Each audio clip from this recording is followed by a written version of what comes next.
नमस्कार दोस्तों। महान क्रांतिकारी चंद्रशेखर आज़ाद को तो आप जानते हैं। उनके अलावा एक और चंद्रशेखर आज़ाद हुए, गुमनाम चंद्रशेखर आज़ाद। उन्होंने देश की आज़ादी के लिए हर कुर्बानी दी। अंग्रेज सरकार उनसे थर थर कांपती थी। जीते जी उन्हें वह पकड़ नहीं पाई। गोलियों से शरीर छलनी करने के बाद भी उनकी आवाज़ को दबा नहीं पाई। नाम उनका आज़ाद भले ही नहीं रहा, लेकिन उनके काम आज़ाद सरीके ही थे। कई मामलों में और 21 नाम है उनका अल्लूरी सीताराम राजू। वह आदिवासी सशक्त संघर्ष के नायक थे। सुपरहिट फिल्म बाहुबली के डायरेक्टर एस राजमौली की अगली फिल्म RRR यानी राइज रोड रिवोल्ट इन्हीं पर केंद्रित है, जो अब तक के सारे रिकॉर्ड तोड़ सकती है। दर्शकों को इसका बड़ी बेसब्री से इंतजार है। 1897 में विशाखापट्टनम जिले के पौड्रे गांव में जन्मे राजू को आज़ादी की शिक्षा घुट्टी के रूप में मिली थी। पिता अल्लूरी वेंकटराम ने बचपन में ही राजू के दिमाग में भर दिया था कि अंग्रेज हमारे देश को गुलाम बना के लूट रहे हैं। इतना कहकर पिता तो चल बसे। चाचा अल्लूरी रामकृष्ण ने पालन पोषण के दौरान इन्हें क्रांतिकारी संस्कार दिए।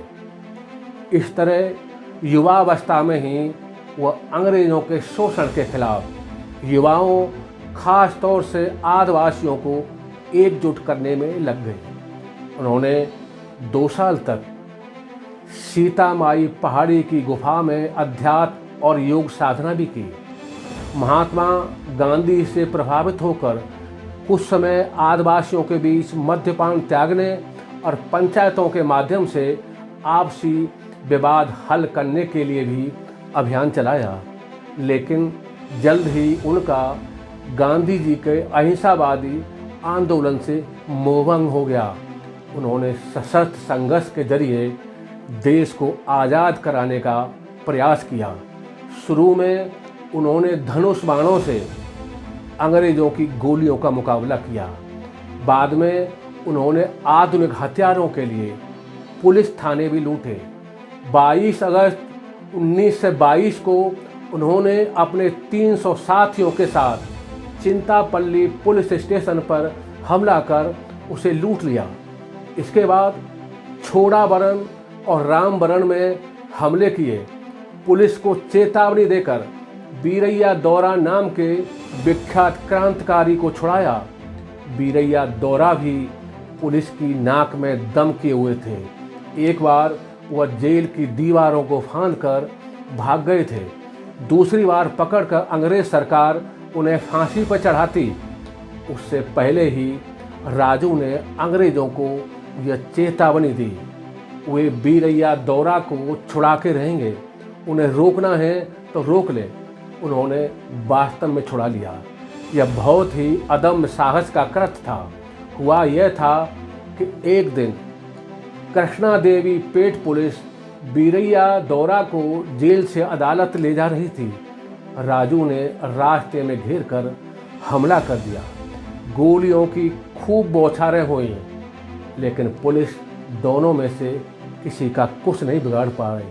इसके बाद दोनों ने मिलकर आज़ादी के लिए लड़ाई जारी रखी। अंग्रेज़ों ने राजू को पकड़ने के लिए अखबारों में बड़े बड़े इश्तिहार छपवाए। 10,000 रुपये का इनाम घोषित किया। बाद में यह राशि और बढ़ा दी। आदिवासियों में इनके प्रति इतनी अगाध श्रद्धा थी कि पुलिस के कोड़े खाकर और अधमरे होकर भी कभी किसी ने उनका भेद नहीं खोला। अंग्रेज़ों का कोई प्रलोभन उन्हें राजू के खिलाफ नहीं कर सका। उन्होंने साधु के वेश में उत्तराखंड, नेपाल, कश्मीर, असम, मुंबई आदि में घूम घूम कर क्रांतिकारियों से संपर्क साधा। गदर पार्टी के नेता पृथ्वी सिंह को दक्षिण की राजमहेंद्री जेल से छुड़ाने के भी प्रयास किए। अंग्रेज़ों से उनकी कई मुठभेड़ें हुई। वो हर बार उन्हें चकमा देकर नल्लई मल्लई की पहाड़ियों में छुप जाते। आंध्र प्रदेश की पुलिस नाकाम रही तो कई राज्यों की पुलिस लगाई गई। केरल की मालाबार पुलिस को जंगलों और पहाड़ियों के बीच कार्य करने का महारत हासिल था। उसके दस्तों से भी मुठभेड़ हुई और राजू का बाल बांका नहीं कर सकी। फिर इन्हें पकड़ने के लिए असम राइफल्स सेना का गठन किया गया। 6 मई 1924 को असम राइफल्स के जवानों से उनका मुकाबला हुआ। इनके कई साथी शहीद हो गए। 7 मई 1924 को ईस्ट कोस्ट स्पेशल पुलिस जब राजू को जंगल में चप्पे चप्पे पे खोज रही थी, तब अचानक उसकी इन पे नज़र पड़ गई। वह अकेले भटक रहे थे।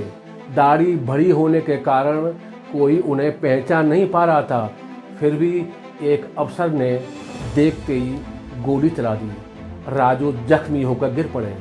बाद में राजू ने ही अपना परिचय दिया, मैं ही सीताराम राजू हूँ। पकड़ने के बाद राजू को जमकर यातनाएं दी गई, पर उन्होंने अपने किसी साथी और योजना का भेद नहीं खोला। इसके बाद वहीं पर नदी के किनारे पेड़ से बांधकर उन्हें गोलियों से भून दिया गया।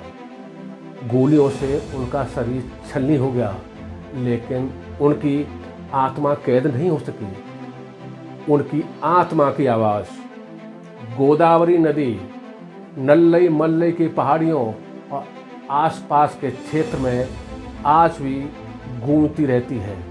आदिवासी लोगों को अभी भी विश्वास है कि वह देवता के रूप में जिंदा हैं। राष्ट्रपिता महात्मा गांधी और नेताजी सुभाष चंद्र बोस भी देश की आज़ादी के लिए उनके प्रयास और कुर्बानी के कायल रहे। जय हिंद, जय भारत।